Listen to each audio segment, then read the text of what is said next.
Hello and welcome to the Ropen Network. I'm your host, Crystal Jordan.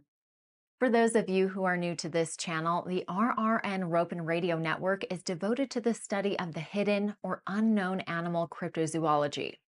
You may be asking yourself, what kind of creatures are associated with this line of research?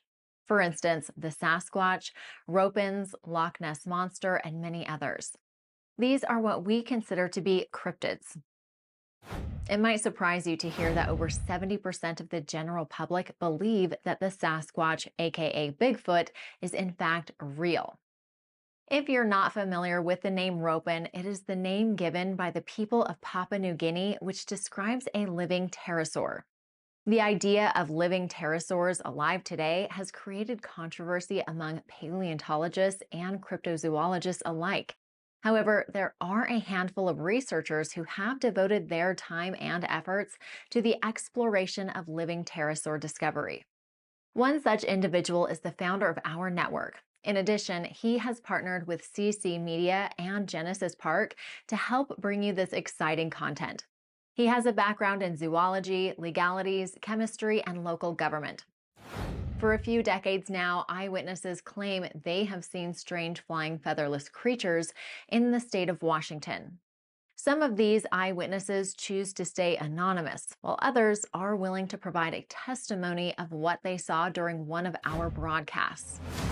That being said, let's get into our top story for today. In 1999, a family of 4 were parked at a lookout observation post along Point Defiance, Washington, when they saw a very large creature flying towards them. These are their exact words. "Look, honey, there's an eagle," said the wife to her husband. Her husband beside her said in an alarmed, definitive voice, "No, that's not an eagle." "What is that?" said the wife, to which the husband replied, "I don't know." The creature was now 13 feet from them, and it became apparent that what they were looking at was a pterosaur. The wife said, "It's a pterodactyl." The husband replied, "It can't be. Those have been extinct for millions of years." To which the wife replied back, "But we're looking at one."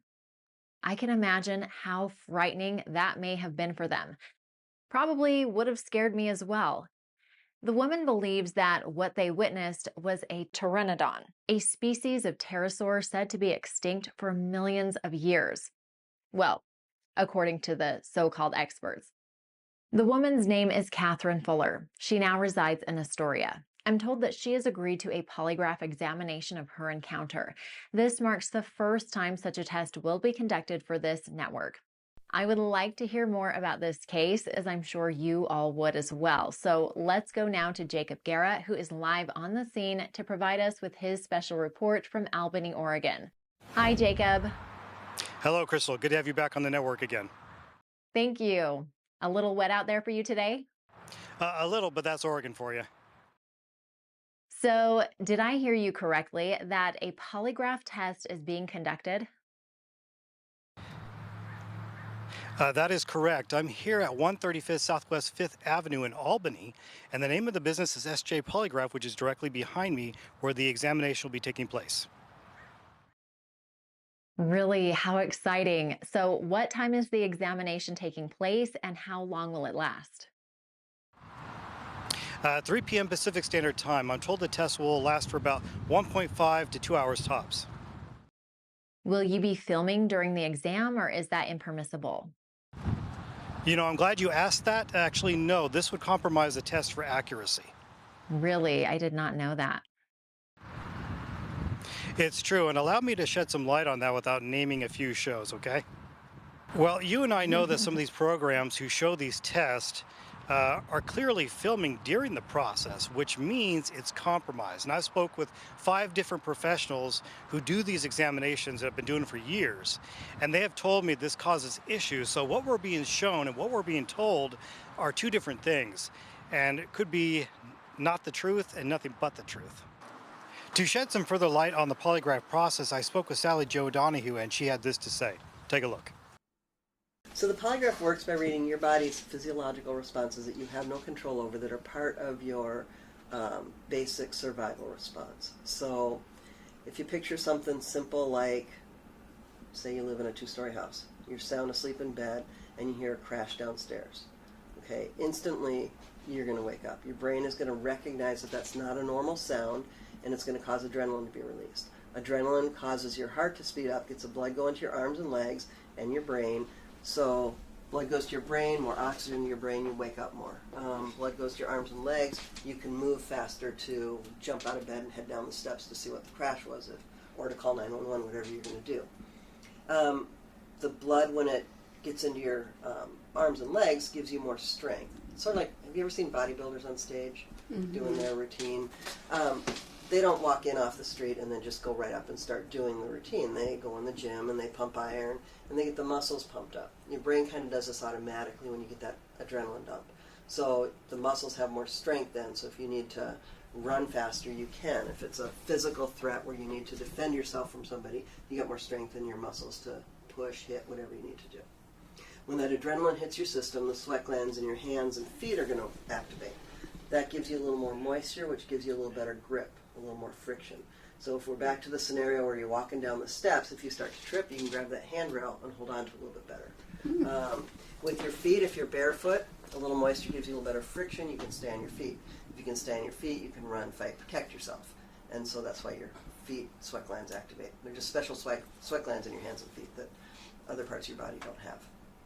Okay. Your pupils are going to dilate. That lets more light in so you can see better. So as you're going down the steps, it's, especially if it's nighttime and dark, you can see a little bit better where you're going. So it's a fear response? It's a preservation response. Yeah. So with the polygraph, we're going to talk about the questions ahead of time so there's no surprise, so you'll know what to expect. But basically, we learn from the time we're kids that when you lie, there's a consequence. Okay.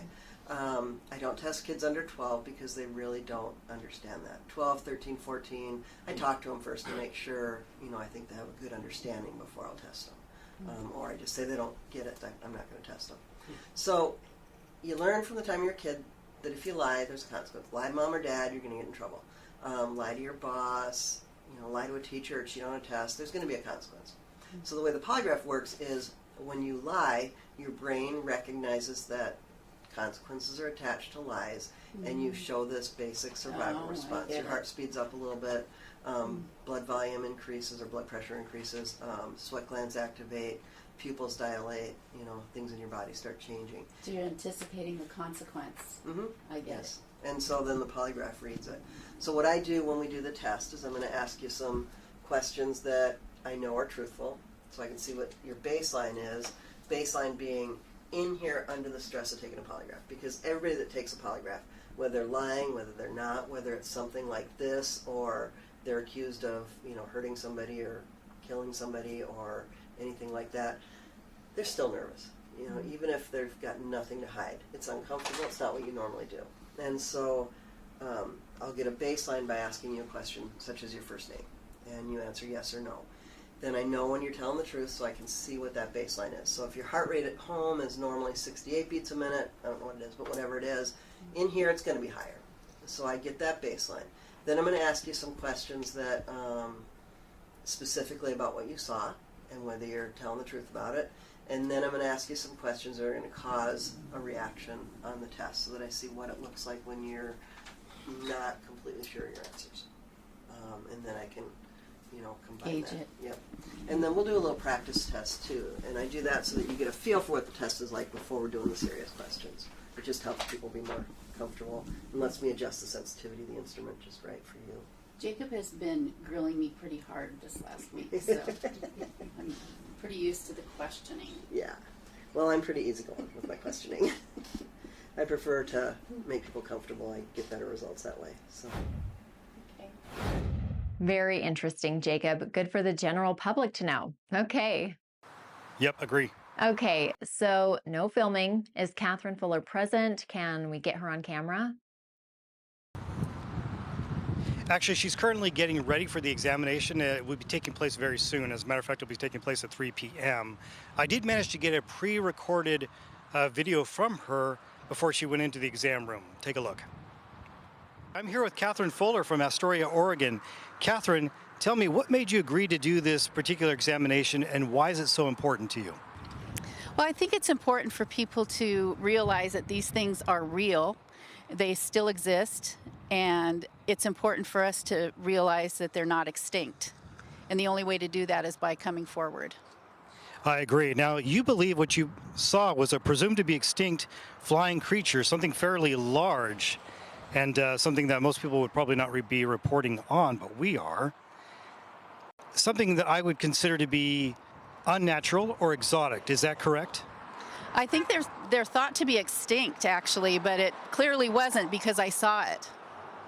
I see, yeah. That's got to be something very unique for a lot of people when they witness something like that for the first time.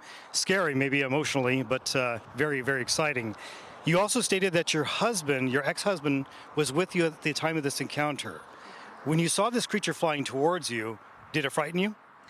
It didn't, because I was so preoccupied with the fact that it was not supposed to be real. I mean, it didn't seem real at the time. I was very, very curious, and I wanted to study it so that later, when I gave an eyewitness account, I could specify the dimensions of it. And I was really very fascinated. I've always been fascinated by science, and I think curiosity got the better of me. And really, I should have been afraid. My husband was afraid, but I was not. I see. Wow, interesting. How long did this particular encounter last for, Catherine? I think altogether it was probably only lasted about 5 minutes, but when you experience something like this, time kind of stretches out, and it seemed like, it seemed like it was longer, but it was probably only 5 minutes. I see. That's amazing. 5 minutes, that's a long time. My goodness. Well, nothing like this has ever been attempted on this network before, or by any network for that matter. So I think when I speak for a lot of people, we're anxious to see those test results, aren't you? Well, I know what the test results will be because I'm telling the truth. So I'm not worried about it or nervous or anything. I just want to make it clear to other people that this really happened. And I think that's a step toward getting that done. I agree. Now, here's a question I have for you as well. Separate one. Most paleontologists and skeptics of these living creatures would suggest that these creatures have fur, fuzz, feathers. Did you see anything like that on the skin? Could you make a positive identification depending on how close it was, proximity?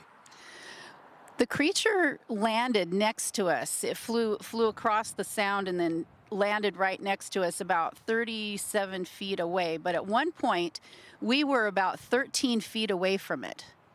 And it has a wingspan of about 35 feet. And we got a really close look at it. I sure did. I didn't see any feathers on it at all. It has skin like a bat, all over its whole body. And the body and the wings were all made of the same skin. There was no feathers. There was no fur anywhere. Amazing, amazing. Since this encounter happened in 1999, why now, after all these years, have you chosen to come forward? Well, I have seen more of these eyewitness accounts on YouTube and on the internet, and so it makes me feel a little more safe to come out and explain what I saw. That's one of the reasons. And I'm not married anymore, and my husband is the one that told me that he didn't want us to report it. So, 2 reasons. I see. I see. Well, on behalf of the Ropen Network and CC Media, I want to thank you for your testimony and your willingness to come forward. Thank you for the opportunity to tell the world about it. Thank you.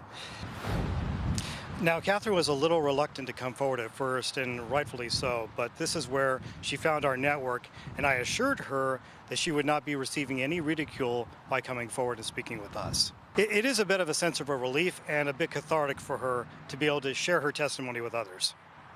So, Jake, should we expect another documentary from you? Actually, Crystal, I'm going to take this in a totally different direction. What I'd like to do is have Catherine come back down to Salem in the studio. If we can get those studio wings up and running, that'd be great. But I'd like for her to come down to Salem. That way we conduct a radio show with her in person and get a little bit more understanding about her sighting. Yeah, if we can get them running properly. So how long will it take to receive the test results? Sally stated that it could take about 24 hours for those tests to be revealed. And yes, I will be sharing those results with the viewers during our next broadcast. I was going to ask. All right, Jacob, keep us posted. I will. This is Jacob Guerra reporting from Albany, Oregon. Back to you, Crystal. Well, I am certainly looking forward to seeing those test results. How about all of you? Thank you for joining us for this special report. Be sure to subscribe and hit that like button and stay up to date with all our future coverage. In the meantime, seek the truth, and we will see you next time on the Ropen Radio Network.